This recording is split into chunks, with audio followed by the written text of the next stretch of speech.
Seanstone, welcome to my show. You published a poetry collection lately. Congratulations, you are very versatile. What's your life is like during pandemic? Well, thanks for having me, Annie. Ironically, my life is not that different than what it was before, because my lady, my partner Kaya, and I, we've had the luxury of being digital nomads. You can call it digital nomads, as a modern term, where we sort of work more from digital, purposes from our laptops. So it's not that affected. I mean, obviously, it's not fun to be restricted in terms of travel. We love to travel, and especially traveling abroad and going to places like Bali, where she's a teacher for breathwork. She goes to Bali to train people. So we miss those kind of trips, but overall, we're close to the land. We like to be away from cities. We like to be close to nature, and that hasn't changed really with the pandemic. So we've been very fortunate that it hasn't changed our lives that much. So are you in California right now? Yeah, we're home in Santa Barbara. It's one of my favorite places in the world. Yeah, no, the only thing missing is the town. The town is such a great town.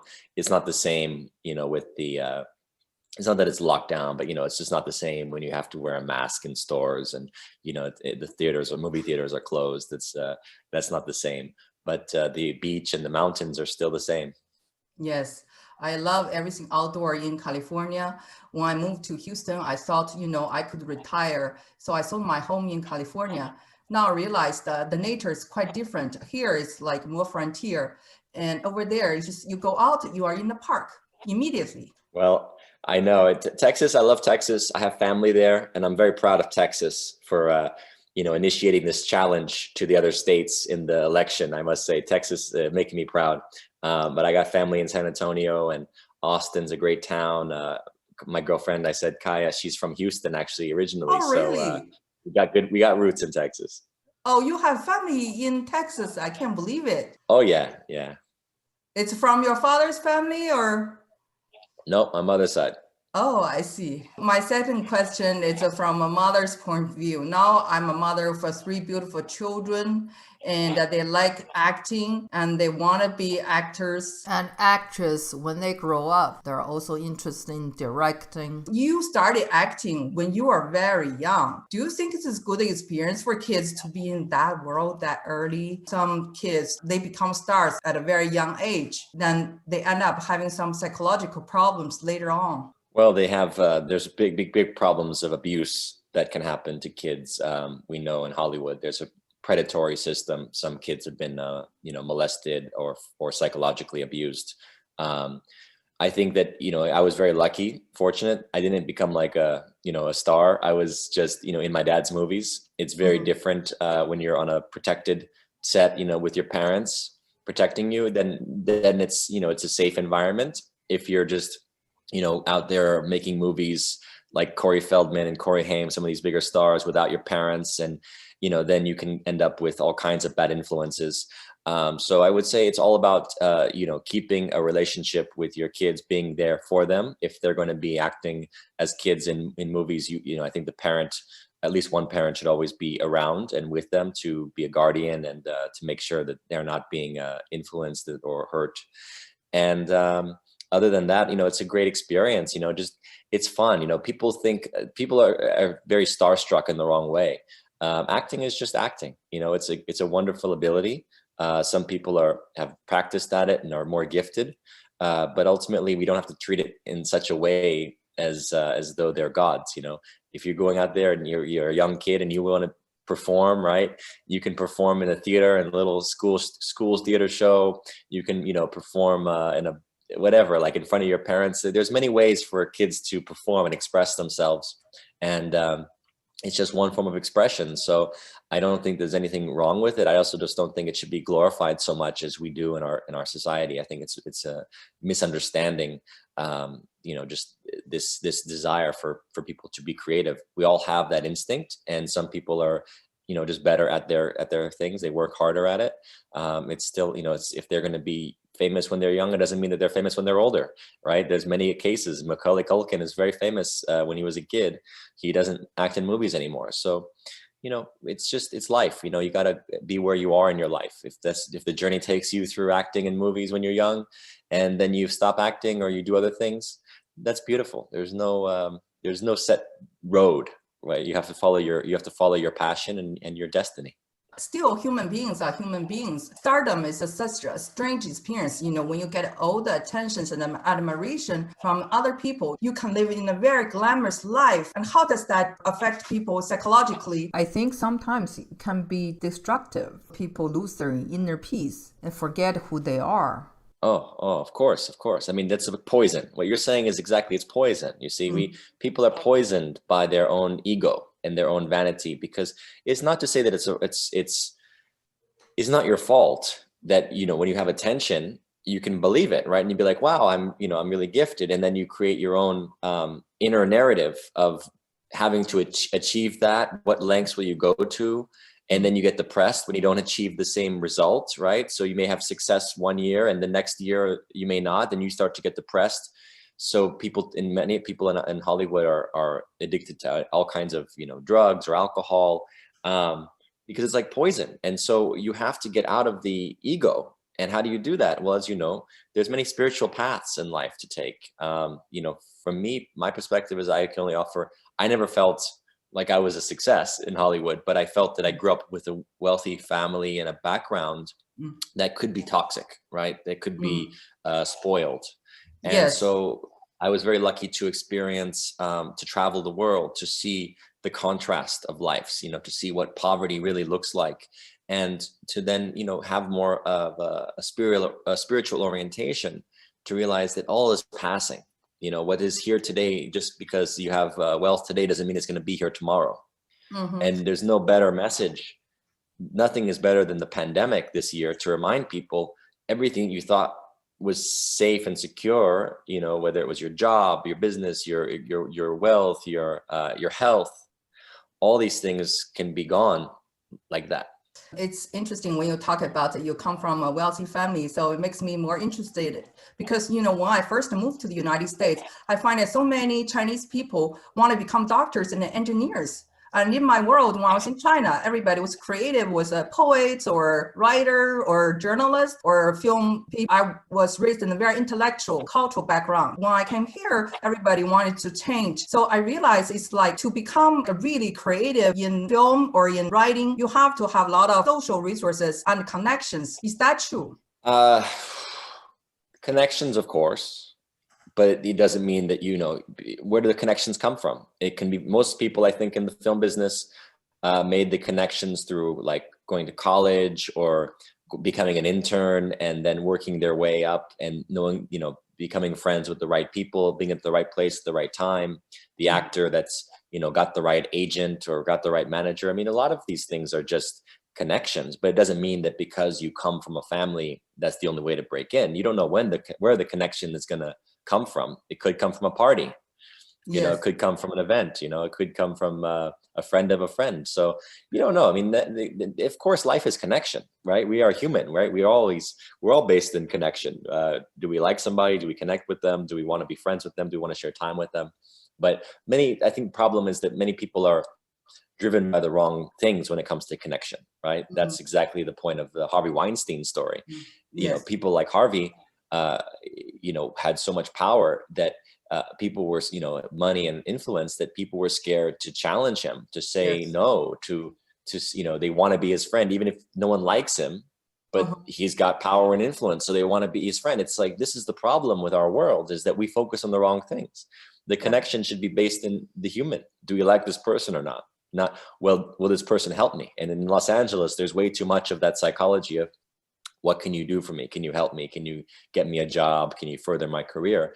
And if you're only focused on that, you lose your humanity, I think. Can you paint a picture of Hollywood as an insider? My perspective of Hollywood actually is about the work.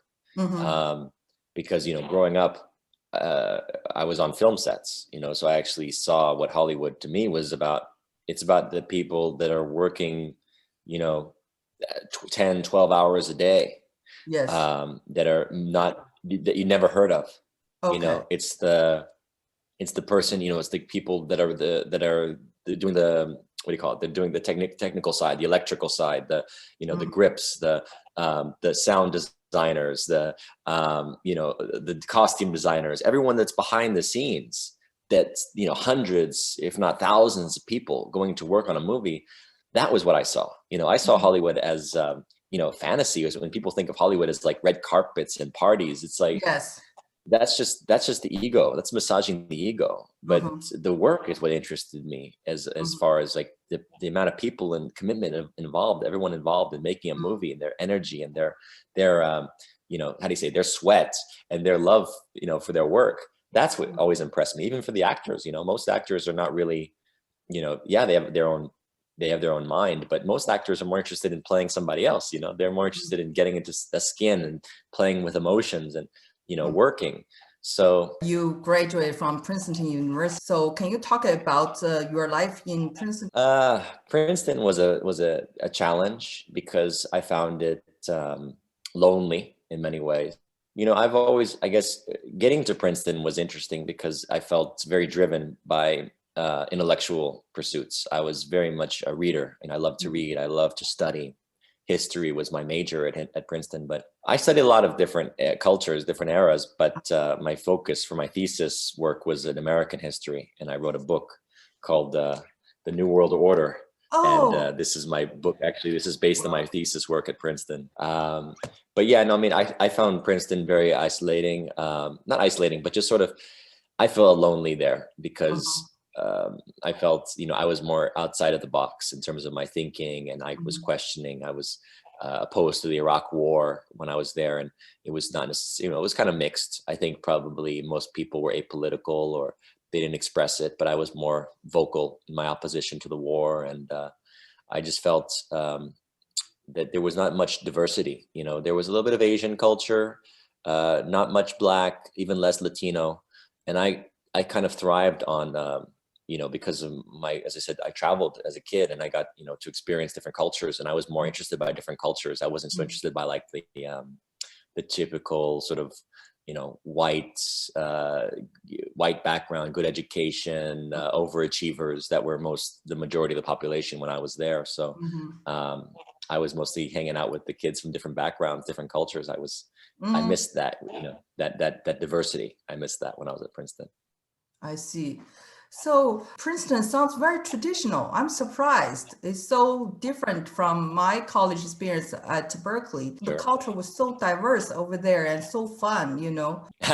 Berkeley is it's known as a liberal campus.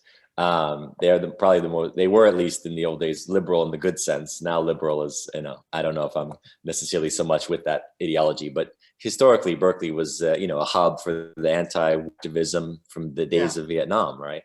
Yes, yes. Talking about that, we have to mention about your father's movies. There are several movies about the Vietnam War. He's very accomplished, of course, but when I did my online research, I'm surprised that he is considered controversial in the US. How come?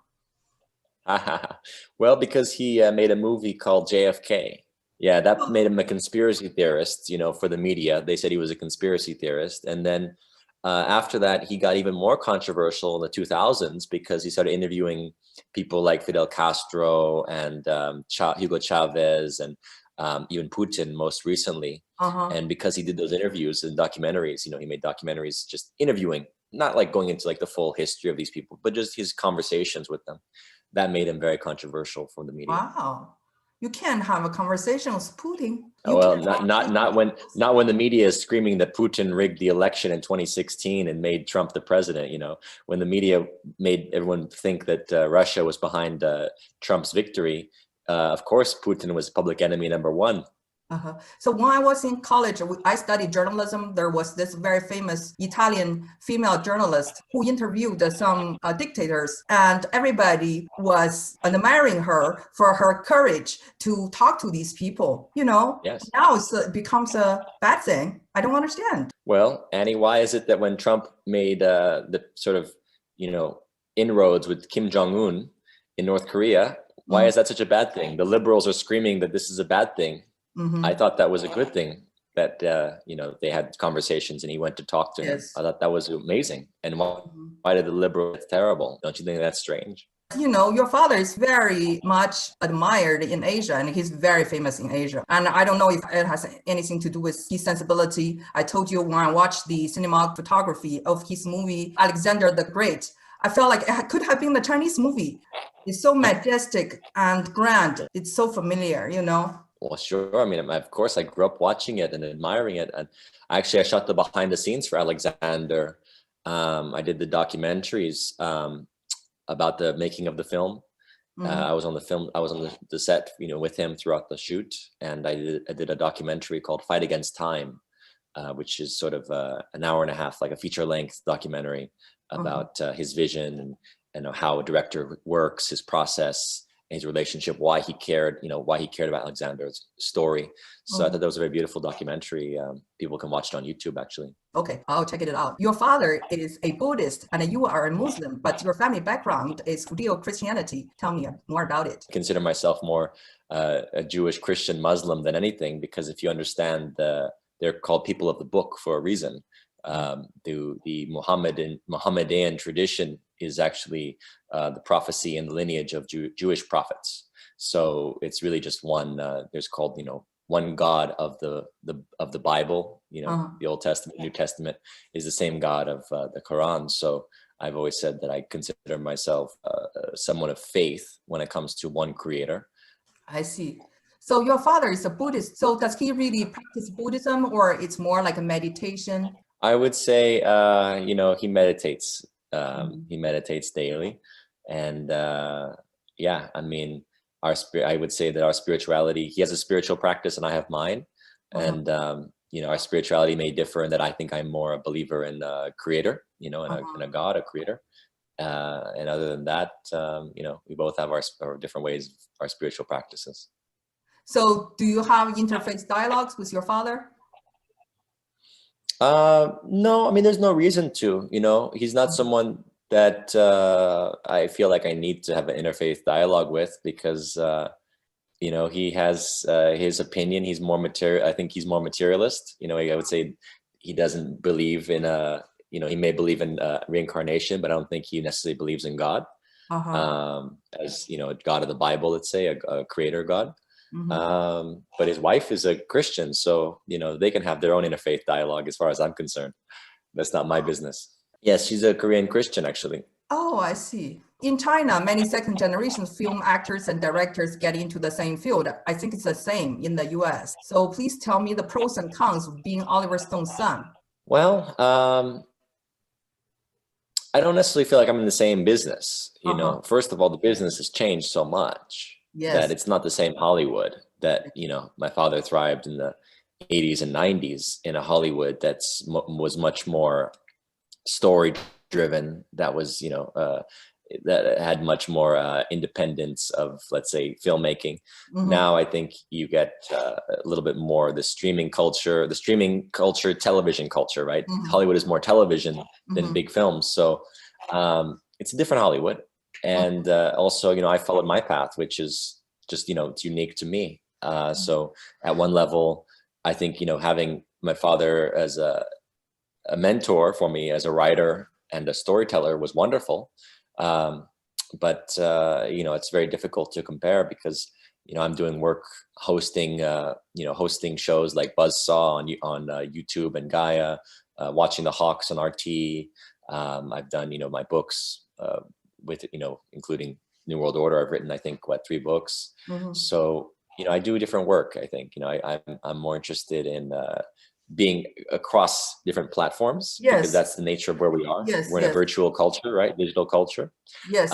So my influence and my path will take me where it needs to be, and it will never be the same as my father. It's a different. It's not like following in his footsteps. You know, he has his story and I have mine. I'm more of a, you know, host in the sense of I ask questions, I interview, I like to, you know, weigh in my perspective, have conversations. It seems to me that you are pursuing a more intellectual path. Hollywood is considered more entertainment, but you are doing something else, like writing books, writing poetry, and also, you know, interviewing people, having dialogues on different subjects. Yeah, and I mean, I love being able to make movies when the opportunity comes. it's difficult to get a movie made, right? It's a big job, a lot of energy, a lot of work, a lot of money. So, and when I'm not actually making a movie, I really just like to pursue my other interests, and that does include everything you mentioned. Yeah, yeah, why not?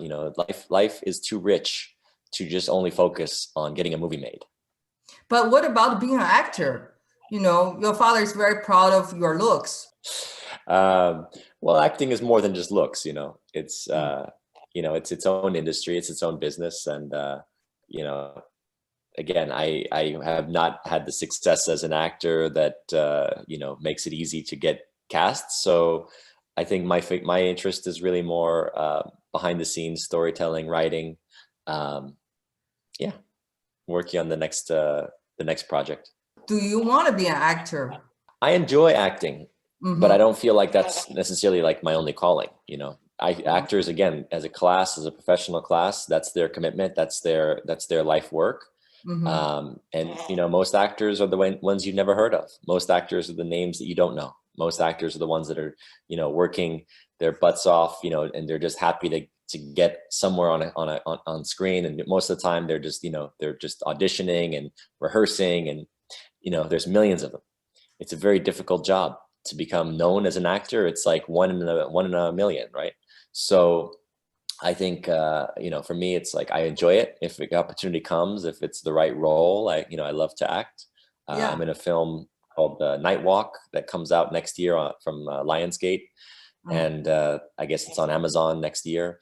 I'm happy to just have had the opportunity to work, and I got to work with Mickey Rourke on that project, and Eric Roberts. But again, it's not like that's my life's passion. My life's passion is being me, exploring my passions, my interests, many things that I am and that I pursue in my life. How do you say? I like the diversity of my life. The fact that I can write poetry, and that I can talk to people about any subject, and have a conversation, and host things, or work on a script, write a script, develop a TV series. I mean, I've done many things over these years, and my life has only begun as far as I'm concerned. Yeah, you have a very curious mind, and maybe being an occasional actor is the best choice, and then it can bring some interesting aspect to your life. Well, let me know if you've got a good script and you want me to act in it. I'm thinking about that. As I'm talking to you, I can visualize you in the movie. I can see that totally. Why not? I'm open. I'm a free being. I love the freedom of just trying different things. Like I said, I love it. We shouldn't be one thing in life. We should be many things, right? My next question, actually, we touched it a little bit earlier. You lived in both New York City and LA before, right? Yes. Which city do you like better? Right now, none of them. Right now, I don't like any of them, because I think the governors are nuts, and their mayors are crazy, and they're trying to impose way too much with lockdowns and forcing people's businesses to close. I think they're both extremist dictators. But in general, LA is home, but I love California as a state more. Just because of California is so beautiful. You have mountains, you have desert, you have oceans, you have forests. We have a beautiful, beautiful state.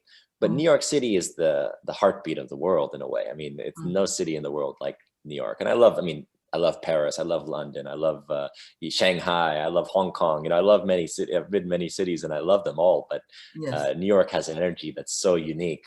I just hope that it doesn't. Again, we've seen, again, talk about Chinese money. A lot of Chinese money has come in, building new buildings, but New York hasn't cleaned up in a way. Like, I think it's falling apart in many ways. Everything from the garbage in the streets, the smells, the subways. It's just, for a 21st century city, it needs to clean up. And I don't think that it's doing that. So I don't think it's going to last if it doesn't really clean up its actual, the infrastructure of the city, the actual, the lifestyle, the standard of living for most people. They're living in, in little closets, paying $2,000 a month. It's crazy. Yes. Prior to my life in Houston, I didn't know the contrast between the coast cities and inland are so huge in America. What do you think of the fact that there are almost two Americas nowadays? They've always been two Americas. Ever since, you could say, the beginning, because there was a North and a South in the beginning, and there was the part of America. So what's interesting to me is that there was initially a North and a South divide, and that's became, in a sense, a bit, the basis. Even before the North and the South, by the way, there was the divide in the political parties between, you could say, between Jefferson and Hamilton, or Jefferson and Adams, right? There was always been a divide, and that's, in a sense, both sides have good arguments, by the way. I'm not pro North or pro South, actually. Right now, like I said, I'm very pro South right now, because they're, I think, doing what's right. The southern states are challenging the states that seem to have some elected support. So I say, the South also has great things. We have this image, because of the divide in terms of two different ways of being, that we think one is bad and the other one is good. And it comes out in media. Media talks about Trump supporters like they're dummies. It goes back to the days of Bush and stuff. Anyone who voted for Bush was an idiot. The liberal mentality became very illiberal. To me, liberalism is about openness. It's about hearing the other person's perspective. It's about having a debate. It's about saying, maybe, there's points you're making that I agree with. I think we've become very illiberal. I think the liberals have become the most illiberal in a way, because they don't even want to hear the other side. They don't want to have freedom of speech. They don't want to allow that people can be different and have different traditions and cultures and values. And to me, it's very important that we have this contrast. So to me, there's many Americas. Every country, every state is like its own country. You travel across America and you're like, man, what a beautiful country. We got Hawaii, which is tropical and Asiatic. And then you've got Alaska, which is, again, a whole, tradition and culture. And then, you go to like Kentucky, and then you're in Colorado, and these are different states. These are different worlds, different people. And even within those states, there's contrast. So I think there's many more Americas, but the media wants to portray it like there's the educated and the uneducated. If you're educated, you believe certain things. If you're uneducated, you believe, other things. It's like, that's such nonsense. I don't like it. That's the beauty of America to me, is the contrast. There are many more sides, but yes, two of the sides. When it comes to the Republicans and Democrats, you get a little bit of a glimpse. The red and blue. So you were born in 1984. Kids in China who were born around that time are called the little emperors and little empresses, because at that time there was this one-child policy. So they're the only kid in their family. Unfortunately, some of them considered very materialistic and selfish when they grow up, because they were treated as the center of the universe. So I'm very interested in the generational differences in America. I'd like to know if there's a generation reference to the people your age in America, and what are some characteristics? Oh, yeah. It's actually very interesting you mentioned that. I actually was, I was an only child till I was 7, then my brother was born. So I was the little emperor. And this is why, my father was very wise to make me travel and to show me the things out, away from America, to show me the contrasts, because otherwise I could have been very spoiled and materialistic. Materialism is the big problem. So, we do have, in a similar sense, the 80s kids who came up at a time when the focus in America was all about the baby. The baby has to be safe, right? Before that, in the old times, they said, like, the kids would go out riding bicycles, they came home before sunset. The parents, were just only worried if the kid wasn't home before sunset. By the 80s, it was the craze around safety, protect the kid, seat belt, buckle up, helmet. If you scrape your knee, oh, baby, are you okay? You have to protect you. It was very, it was in a sense too safe. Like, they created a culture that was about they could say, not fondling, what do you say? Protecting. It was like overprotection. It was over pacifying, the child. And so there was a cultural similarity between the two countries in that way.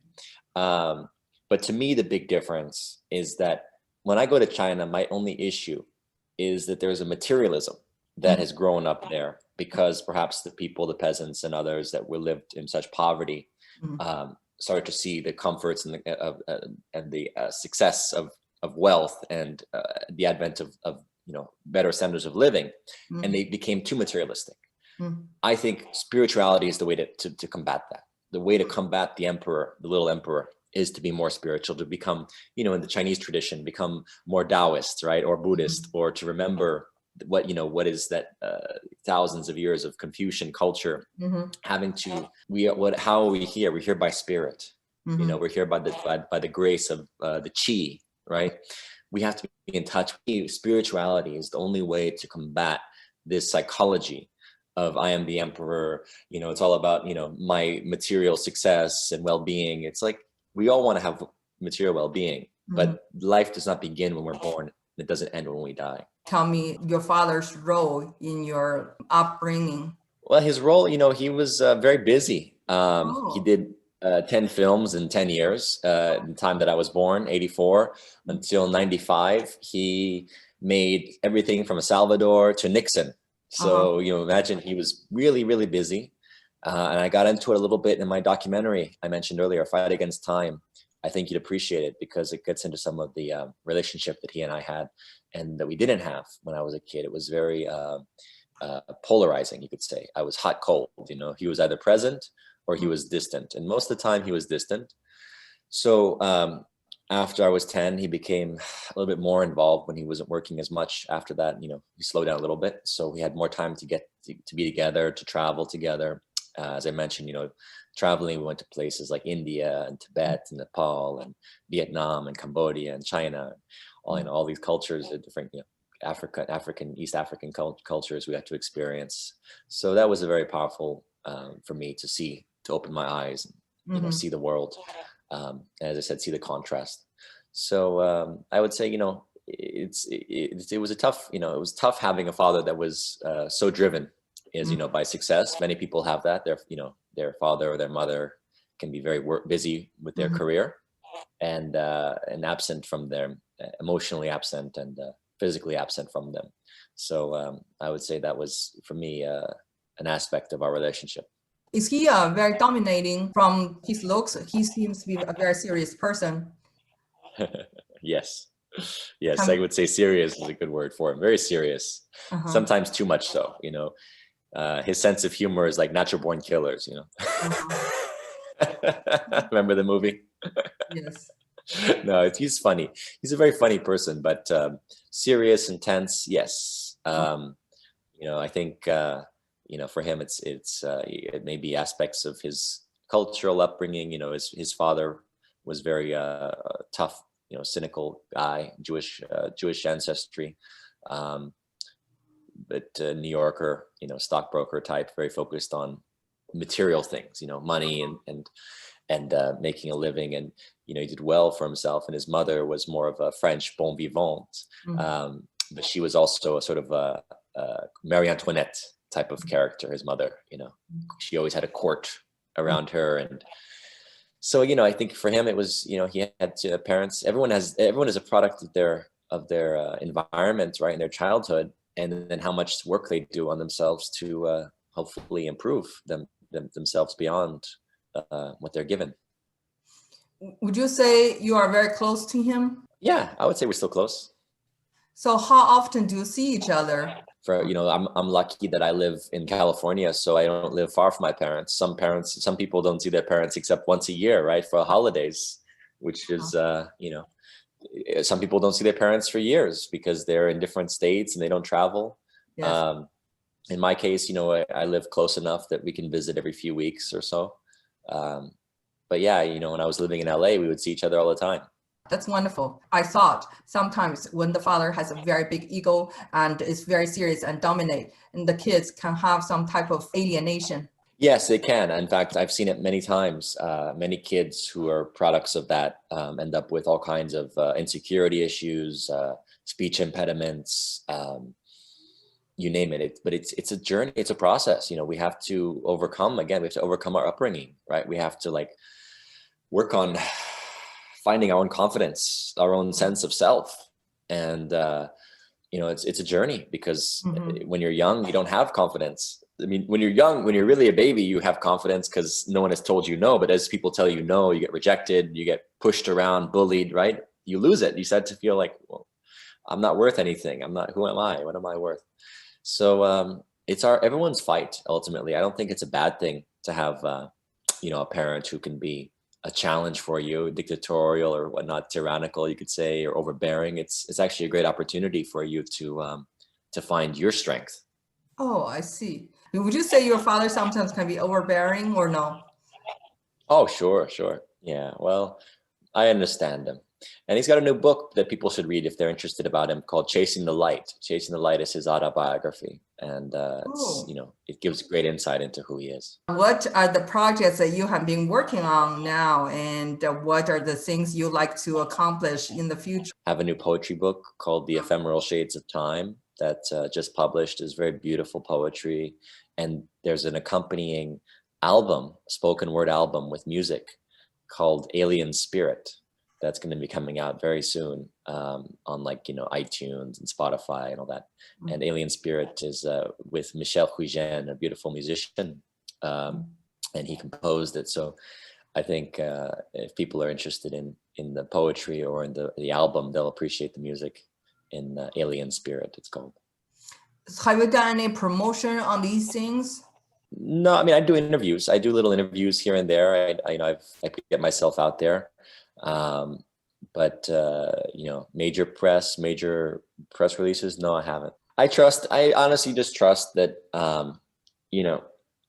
everything has its market and its time. The book I mentioned, New World Order, this book that I wrote 4 years ago. Yes. Now people are interested in it because everyone's talking about the New World Order. They're talking about the New World Order, the Great Reset. So all of a sudden, after 4 years, it's selling more than it ever sold. You got to trust everything has its time and its place. So as I said, I create really just from the passion of creation and trusting that there's going to be a time and a place for it. Do you have any things to say to people who want to get into Hollywood or want to do something creative, but they are still a starved artist? I say, don't worry about Hollywood. Just focus on doing your art. Let it find you. Let your audience find you. Let your journey, your destiny find you. And Hollywood is an illusion. It's a spell that people have been living with, this idea of what Hollywood looks like and should be. And it's irrelevant. I don't think it's the future. I don't think Hollywood is the future. I think the future is going to be creators. Like you said, everyone having their own channel, everyone their own platform, finding their own community, finding their own fans. And you can be creating movies and TV shows in Detroit or in Austin or in Alaska. It doesn't matter where you are. Just, find your group, find your people, right? Create together, tell stories, paint, find whatever it is that you love to do to express yourself. And, don't focus so much on the fame and all that stuff. I mean, that comes and goes. It can be, as you said, when you're 14 and you become successful, it can be very demoralizing if you feel like you're not as famous. But that's the problem. It's not about the fame. It's just, are you doing what you feel like you love to do? And if you're doing what you love to do, you're blessed. You are in Santa Barbara, right?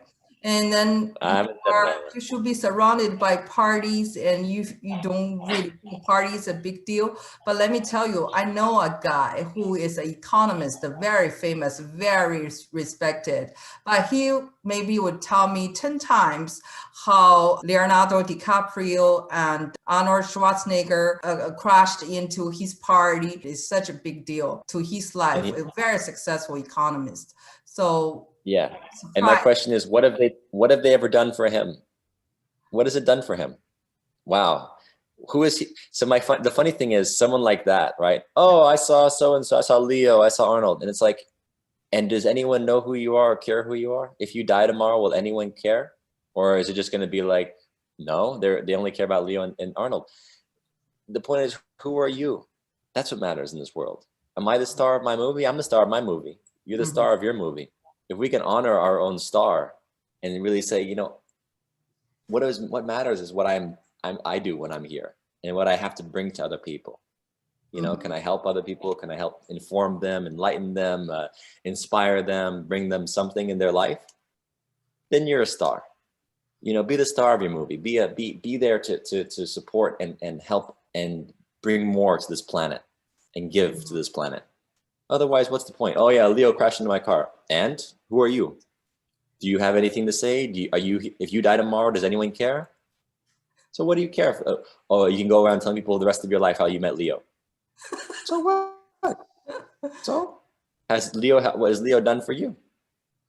Is Leo paying your bills? Is Leo paying your bills? Why do you care so much? What do you care so much about them? They're beautiful. I mean, he's a great, he's a great actor. If he's in a movie, I'll probably see it. I'll enjoy it. But am I going to sit there and go, wow, Leo DiCaprio? It's like, is he paying my bills? Does he know who I am? Does he care if I died? So what am I going to worship him for?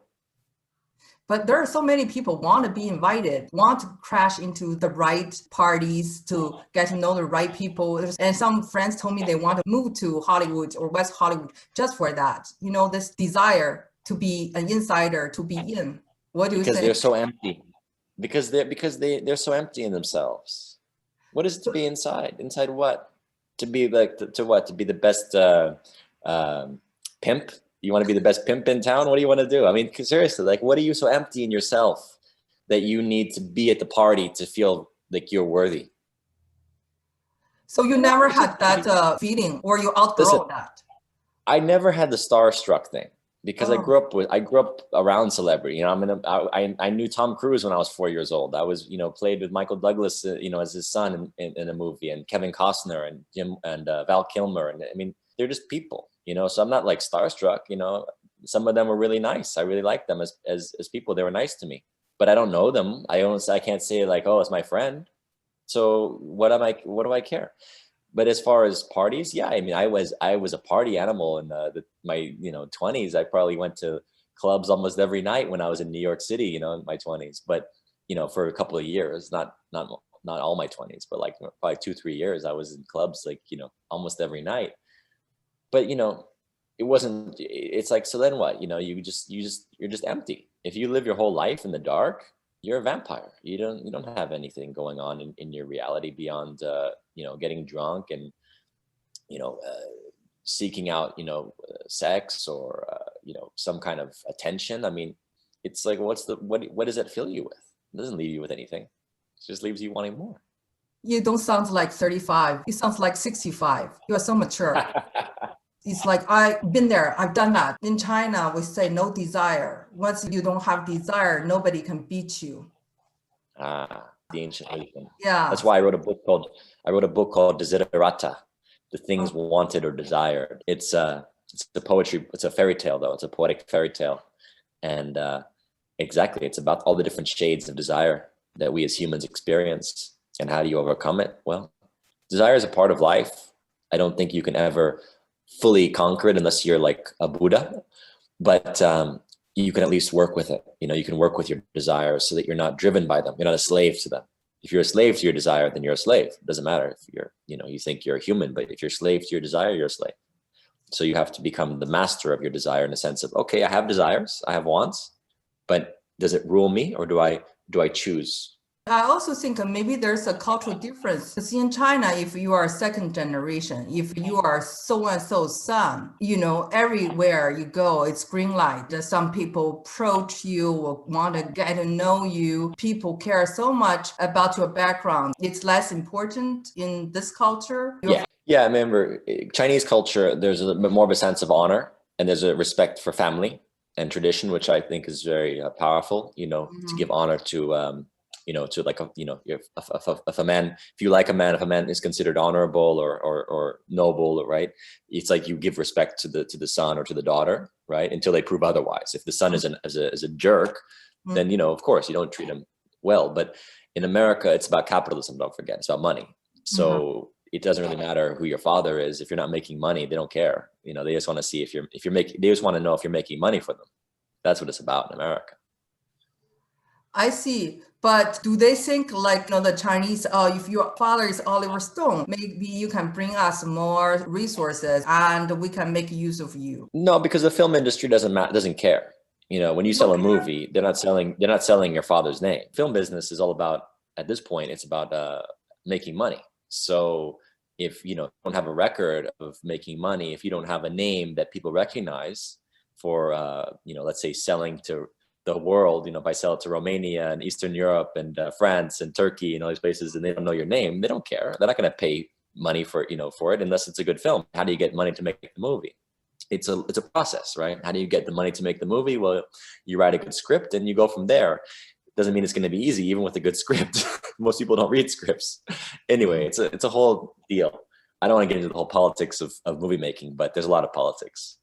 When you say about these things, I'm very interested. I think people are interested. Wow, it's like that. So Oliver Stone doesn't bring anything to Sean Stone. That's unbelievable. Because it's not Oliver Stone's name on the movie, it's Sean Stone's name, and Sean Stone doesn't have the name that Oliver Stone has because we are different people. It's just a different culture. It's a different very culture. different culture. I I see. promise you, it's a very different culture. It's just, So again, it's all about how notoriety and fame works. Listen, Kim Kardashian wasn't famous because her father was a great lawyer. Kim Kardashian was, yes, she came from a good background as far as, wealth goes, but Kim Kardashian was famous because she was a hot girl that did a sex tape, Paris Hilton, again, like the people like the novelty of a Hilton family or a Kardashian family, but that wasn't what made them famous. What made them famous was doing things that were exploitative. And then people started talking about them. The media in America is very, very, very exploitative. Don't forget. I mean, look, you got shows in the 90s like her, Jerry Springer, right? Was a huge show in America. Americans love sensation. They love, things that are sort of, anyway, the media, I think, is very manipulative. And people so fight on his it's a long show. conversation. They really fight, beat each other on his show. Yeah, I remember that. Yeah, I mean, Jerry Springer was, again, it's an aspect of America that I don't think is very healthy. And the media plays on very basic instincts: sex, violence, sensation, exploitation. Very, very primal base things. They don't talk about things like honor, and they don't really they don't tell the truth most of the time, to be honest with you. So you got into Princeton. It has nothing to do with your father because you are not the legacy child. He is Yale graduate. You got into Princeton on your own. Would you say so? I mean, I'm sure. Look, with all universities of a higher brand like that, right, which is limited. You only have a 1,000 or so kids admitted every year. It always helps to have a certain name or a certain people writing you recommendations. But yes, I mean, did I have good grades? You're asking? Yeah, sure, I had good grades. If I was from another background and didn't have anyone writing recommendations, would I've gotten in? Probably not. It's the prejudice of the system. So I can't speak to that process, but yeah, I mean, I think that overall the education system in America needs to be expanded away from this privileged idea of Ivy League that you have to go to an Ivy League school to have a good education or whatnot. Did you go to private high school? I did. You did? I got letters. I got letters from a few people. I mean, it was I was a good student, but why? No, Why do you because ask? I'm asking this question is because people are very caught up with the whole Ivy League thing. Yeah. If Oliver Stone's son is a factor for you to get into school, so people want to know that. If having a good family background is very important. Sure, absolutely. I mean, again, our background absolutely plays into getting into the so-called best universities. I think it's ironic that the best universities were all built at least 200 years ago. It's sad. Why are we not building more universities? Why are we not building new systems of education? Why are we putting kids in these state colleges, state universities that have up to 100,000 students? I mean, it's outrageous. We should be building new Ivy League schools, not focusing on the old ones. So what was like attending private school? I mean, private school where I was, it was not a boarding school. It was just, for me, it was being close to home and having time to do my sports. I played football, ran track. I was a kid. I I studied. I worked hard. I guess it was, to me, it was normal education system, but I didn't go to a public school, so I can't speak to what that experience is like. And I didn't grow up in a poor community, so I can't speak to that experience. So you didn't go to public school at all from elementary school on? No. I mean, if you come from a so-called, from a relatively, any kind of wealth, it's rare to go to public school, especially in Los Angeles. I mean, some states have better public schools, but for Los Angeles and cities like that, it's not necessarily, the public schools are not as quality, I would say. Did your family have nannies and driver? Yeah, I mean, not driver, no, but I mean, I had a housekeeper, sure. So you just remind me of the episode that Nicole Kidman did called The Big Little Lies. Yeah, different. I mean, I like that show. It was interesting. That's much more. That's much more Newport Beach, sort of. I don't know, like it was set in Carmel or something, right? It was a little bit smaller town. I was in a big, growing up in a big city. You're not as it was not as gossipy in a way, a big city like LA. I know stories. I mean, I know kids that did go to parties since they were, 16 and hanging out at celebrities' houses and going to school with the celebrity kids that were, a little bit more ostentatious and a little bit more indulgent. My high school experience was not that, but it wasn't Big Little Lies either. No, that was a very, when you're in Los Angeles, it's a big city. It's a lot of people. It's not so insulated like that town was. My high school experience really was more, as I said, it was about football practice after school and doing homework till 10 o'clock at night and getting sleep and waking up at 6 and doing it over again. It was not that kind of lifestyle of hanging out and parties and all that. No, I mean, my school is actually mostly Jewish, so beyond the bar mitzvahs there was not that kind of pretension. It was actually again, kids that were smart, that were had to work hard to get into the private school. It wasn't just like anyone got in. You had to study and compete at that level of, not like compete in terms of insane levels, but just like you had to be aware that you have a lot of smart kids around you, and everyone there ends up going to a good school. Everyone there it's a prep school, so everyone there goes to a Berkeley or a Stanford or a Columbia or a Dartmouth or a Princeton. I mean, that was, out of 100 kids, I would say probably like, 70 or 80 went to like really top schools. Your teachers really care about you. Would you say so?